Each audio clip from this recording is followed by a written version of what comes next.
How's it going, everybody? Do you like ham radios? Well, you're going to hate this video because I'm going to be talking about the cameras that I used at Hamvention and the camera that I use on all my videos.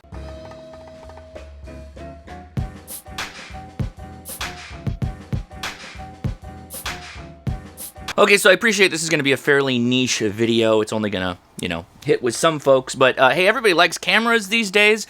First thing I'll say is if you have an iPhone or any modern cell phone, you're probably good enough for most of what you might want to do on YouTube if it's a sporadic thing, like, maybe posting a video a month or something along those lines. Your cell phone is probably good enough. The problem you run into with cell phones, I'll just start diving into this. The problem you run into with cell phones is that they sometimes have a slow interface to exchange videos. If you're doing 1080p video resolution, then you're probably fine. I generally shoot 4K these days, and I have found that this takes a really long time to pull data off of. Also, your storage capacity could be kind of low, and if that's the case, that's not great, and that's likely a pain too. But the reason why I'm making this video is I got a ton of comments from people that wanted to know what type of cameras I used at Hamvention, and I used 3 cameras predominantly. This is exactly what I used for doing the live streams and a lot of the interviews you saw. This is obviously my iPhone 13, and this is a DJI OM5. See, it's pseudo ham radio related. We got the OM out here. This is a gimbal, okay, and you just open it up like this, slap your phone onto it. It's magnetized. Come on, buddy. Let's go. Let's go. Come on. There we go. And then you turn it on. And that's pretty much all I would do. Just like that. This allows you to double click here and flip it from landscape to portrait and vice versa. And guess what? That's pretty much all I did. I would use the DJI Mimo app that is free to use when you buy this gimbal, however you want to call it. The advantage of this guy, and this is a little cheesy, but it's actually quite valuable, is it's also a selfie stick. So I can shoot this over at you guys, and I can do a shot actually also recording me at the same time and getting a bit of space off of it. See, it's even off the camera there. I can get my arm way out, right? So I can get way out here, and I can get Adam in the shot. I can have other people in the shot by using this selfie stick feature. Or I can come over the top and shoot something down low, which it's actually pretty valuable if you're at a ham fest and there's a bunch of people and you want to get something on a table. Well, you just gun it over there with the gimbal, and you can see it's pretty good at following exactly what I need to do just by rotating it. And that's all. That's it, guys. That's really the main thing that I use. This entire thing is this OM5, which I really like. It has a little tripod that goes along with it too. Ooh, I got it on 60 FPS right now, which is actually really nice on the iPhone 13. But there's a couple of different things you can do with this. You can do video, you can do photos, which you don't really need a gimbal for photos unless you want to do like some kind of time-lapse thing. It'll do slow motions, basically anything that your camera phone will do. The Mimo app kind of pulls that into then also controlling this gimbal, which is kind of nice. So generally I run this in just its stock mode. I run this auto, video, everything. The only time I get adjustable with the video in terms of exposure or anything like that is when I am indoors in low light and that kind of stuff, and I need to go between some of the lenses on the iPhone. As far as usage, I just rotate my wrist and it gets to where it's going, or if I tilt it, it starts to pull up and go in the direction I want it to. If you want to do tilt locked, you grab the trigger here, and then you can move, and it'll hold on a spot. And if I rotate, it won't move, which can be useful if you're trying to hold a spot and do like a dolly shot, almost, as you'd call it, and drag along in front of whatever you're trying to shoot a video of. So the other thing I like to do with this, and actually the other camera that I'm going to talk about in a second, is time lapses.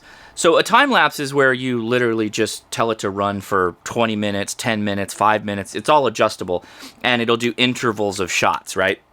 Well, that's all great. You can do that on a tripod, though. Most cameras support that. What gimbals give you is the ability to pan as you go along. And you've probably seen that on some of my POTA videos and some other videos when I'm outdoors and I actually have something I want to look at. You will see panning shots. And this obviously will do something like that. You put it on its tripod, you set it down, and then you can actually set up waypoints that it will move to over the course of the 10-minute or 20-minute long exposure that you're doing. It's really, really handy in that sense, and it adds a little bit of character to your videos. Sometimes you can actually show the transition of time or moving from an outdoor scene to an indoor scene. And you're like, Josh, I'm just trying to go to a Hamfest. What do I need this for? Well, you could be spending time in the flea market, do a nice pan across the flea market, and when the pan ends, you're walking into a main building. That actually is a much more subtle transition than just the cut to inside a building or, you know, whatever you do. So, hey, there's a little movie making tip. So the OM5 sells for $150, which isn't bad, and it comes with the little gripper magnetic arm that goes on the back of your phone, the tripod, it comes with a USB-C cable for charging, and the battery lasts a really long time. It feels like there's maybe like an 18650 in here or something along those lines. I was able to shoot pretty much all of my live streams off of one battery charge. If all this talk about cameras, photography, and making videos is interesting to you, you should consider this month's sponsor, Skillshare. Skillshare is an online learning platform that specializes in many things, but one thing they're very good at is making videos, particularly making videos for YouTube. It goes a lot further than just turning a camera on, pointing it at yourself, and talking into a microphone. There's usually planning that goes into it, and particularly if you're starting out, I recommend the classes that they offer in script building and storyboarding. From there, you can take your video plan to reality by learning whatever camera it is that you are using, which is also available on the Skillshare platform. What I like about Skillshare is that it takes you from the beginning to end in an entire process without broken up little pieces or disjointed collections of videos that do exist on YouTube. You get a very focused and collected approach to learning something new. If you're interested in telling your story with video here on YouTube, please consider Skillshare. The first 1,000 people that click the link in the description or use my custom keyword will get 1 month for free. Thanks, Skillshare. All right, so my next camera, and again, we're talking about Hamfest, right? So I try to pack portable if I can. I've had this camera for a while. Once it came out, I bought one. This is the DJI Osmo Pocket 2. You don't want to mess around with the 1. I would go no lower than the 2. And in fact, with the OM5, you could probably skip this guy altogether.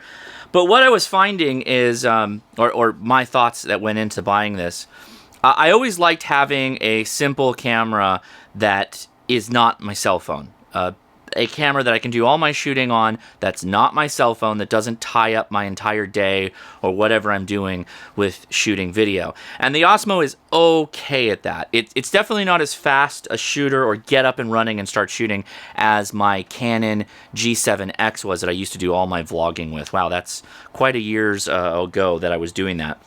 This is okay because there's a bit of a startup time to it. And it always wants to face you, which is seldom the quickest shot that I need. I usually need it to face away from me. There's probably a setting that does that. I just can't be bothered to figure it out. But anyway, I shoot 4K on this, generally 24 frames per second. I don't know that it can do 60. And all of my videos that I've done on testing the antennas at the park is shot on this little DJI. I have a lavalier mic that comes with it. When you get the creator bundle, there is a handle extension on the bottom here that adds a microphone, it adds a mic line, and it adds a USB-C charging port. That also adds the capability to do Wi-Fi connection to a phone for the app, and also use the lavalier mic that is wireless and just plugs right on you. The lav mic on this is actually really, really good. I feel better than that of my Rode Wireless Go 2 microphones that I've been using up until very, very recently when I got this shotgun mic and now have a different mic pack system. This does exactly the same things that the OM5 does. It'll do the tilt and pan time lapses. It'll do locking for different types of modes, like tilt lock, so you can take a dolly shot, FPV, where you're rotating the camera around and it's moving along with you. This is a really nice just kind of grab it and go camera. In fact, I usually have this on me no matter what I'm doing because it comes with this little plasticky shoe thing that the camera slides into, and this can go into a pocket. Also, it has the added utility of having a tripod that unscrews off and then can go on the bottom. So you're never without a tripod. There is also connectors on the inside here for lightning, USB-C, and a wide-angle lens that magnets onto the face of the Osmo. I have used the wide-angle lens before, and I'm not that impressed by it. It just seems like something I'm going to lose eventually. But it's kind of a cool thing if you're into more wide-angle shots, although this isn't that wide. Now, the camera I ended up bringing to Hamvention that I wasn't planning on actually bringing, it was Steve Goodgame that asked me to record his talk for the ARRL, which is why I brought my ZV-E10, which is the camera that you are watching me on right now. I have a Sigma 30mm lens, which is a 1.8 f-stop lens, which allows me to do this, actually 1.4 f-stop, which allows me to do this bokeh type background, the fuzzy background thing, which I've been using for a really long time. This has been my primary video recording in the shack camera and lens for what almost feels like a year now. I have added this Rode shotgun mic, which I think sounds a lot better than using the mic packs and the lavalier mics that I was using before. Of course, I kind of have to be in range of it, but who cares? It sounds wonderful. Now, I did go with the white-bodied Sony E10. So far, the E10 has been, from a video making standpoint, every bit as good as my A6400. The A6400 almost exclusively lives on this overhead mount now because it's big. I know I'm being a wuss about this, but the 6400 is actually a larger sized camera than this E10, and part of it is because it's got the eyepiece. It has a couple of other features that are good for photography, but not needed for what I do on YouTube. So that's generally why I use the E10. I found that the lens that I brought for the discussion with Steve was okay. Not generally the best lens, though, for doing that type of shot where you might have slides and somebody kind of closer in the foreground, or in Steve's case, he explored the space and was all over. Might be better with a different lens, but the 30mm did fine. I could see possibly the Sigma 16mm being the way to go. As far as camera rigs go, the Sony ZV-E10 is not cheap, but also vastly cheaper than it could be with some of the, much nicer YouTube creators that are out there. Coupled with the Sigma lens, the 30mm lens runs you about $260, and the Sony ZV-E10 runs for $650 to $700 depending on how you have it set up. The kit lens that comes with the Sony, for those of you that may be curious, is okay. It's actually the lens I use when I am camera on during my live streams. So the E10 actually gets a lot of use. I use it as my webcam for my live streams now, and also all these shots here. And the more expensive 6400 is relegated more to an overhead duty, which, hey, sorry, 6400, it's arguably the better camera, but some of the features that the E10 has for video making, I find much better. I hope that makes sense. I should probably give you some for instances. The 6400 is an older camera, and the autofocus on the E10 is a lot better. For instance, if I wanted to do a product showcase, as it's called, and hold something up, the E10 switches mighty fast and then goes back to me pretty quickly as well. Am I in focus? Yeah, I am. So stuff like this, you're not really going to do that well with the 6400. It's not a bad camera. It's just it's going to be more of a photographer slash videographer camera versus the E10 I find is focused solely on video making from my point of view. I did take a lot of shots at Huntsville with the E10 and the 30mm lens. I had to futz around with it a little bit until I started getting some good shots, but ultimately it worked fine. If you must have a viewfinder, an eyepiece, then you should not go with the E10 as there is none. So I'm building up to a crescendo point here because arguably any video you take is only going to be as good as the audio you have. And I was very fortunate to actually pick up the new DJI mic pack system before going to Hamvention. How I was able to do this, I don't know. I went to a store that's just south of HRO. Boy, what? How ridiculous is it that, like, a quarter mile away from Ham Radio Outlet is a really nice camera store that I've been going to. And boy, those are expensive days when I decide to hit both of those up. Anyway, I walked in and said, hey, I heard about this new DJI mic pack. Do you have it? And can I buy one? I didn't realize that they're really like unobtainium right now. Like they were just announced and they said, oh yeah, sure, here you go. This blows the road out of the water as far as I'm concerned. As far as quickly getting up and making videos as fast as possible and knowing exactly what's going on, this was absolutely tops. Wireless mic packs generally have transmitters and receivers. The receiver is what you connect to your camera and it picks up the audio on the mics and feeds it into your video.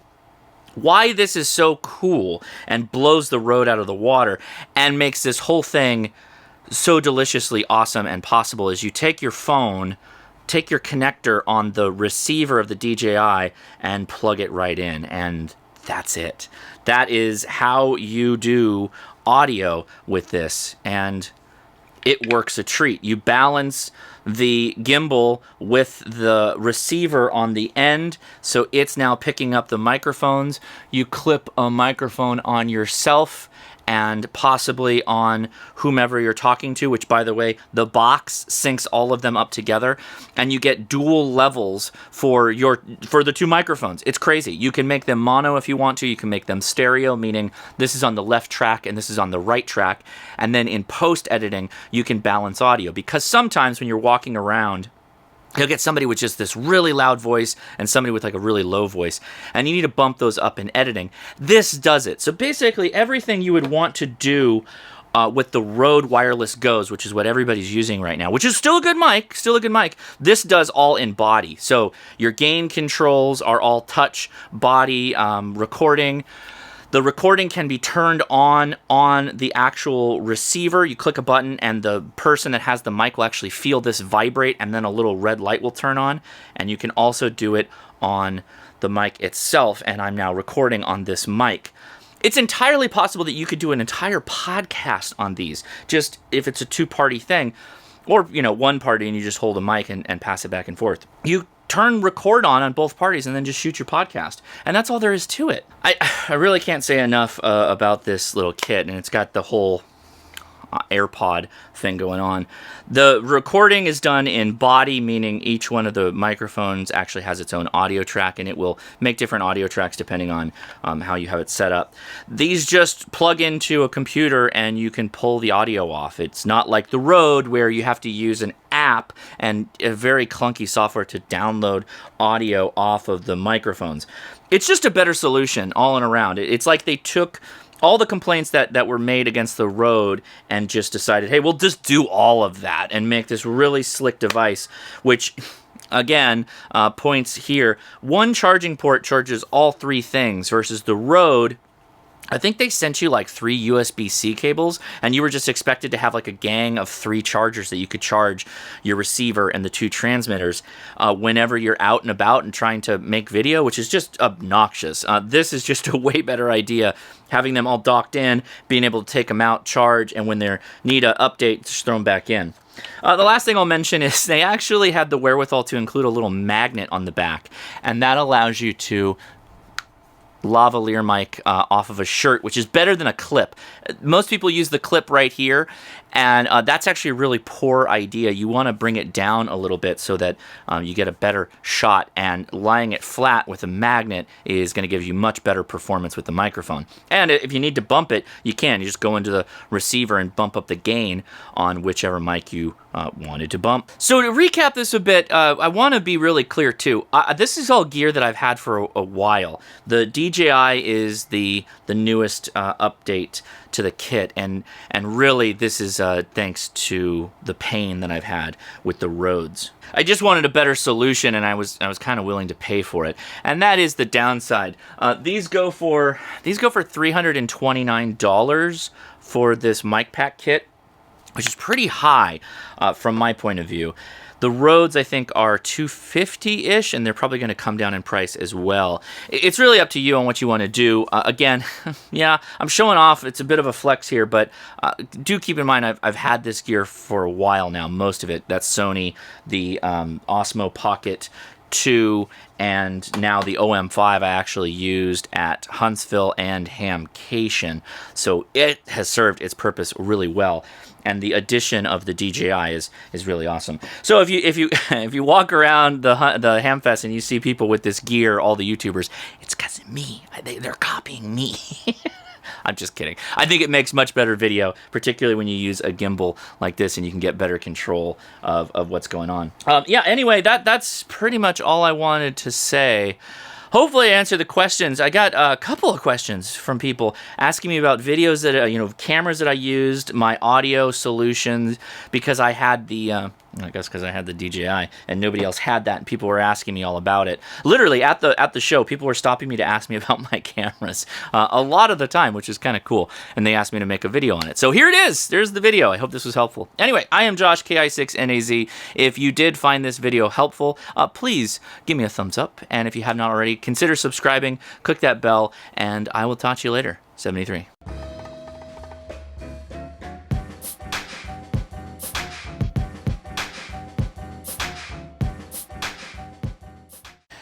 How's it going? Do you like ham radios? Well, you're gonna... Oh, wait, you don't have any audio. Where's the... How is that on? I turned you off. This mic has a mind of its own. So the DJI OM5 sells for... Gosh, was it like 150 bucks? Hold on.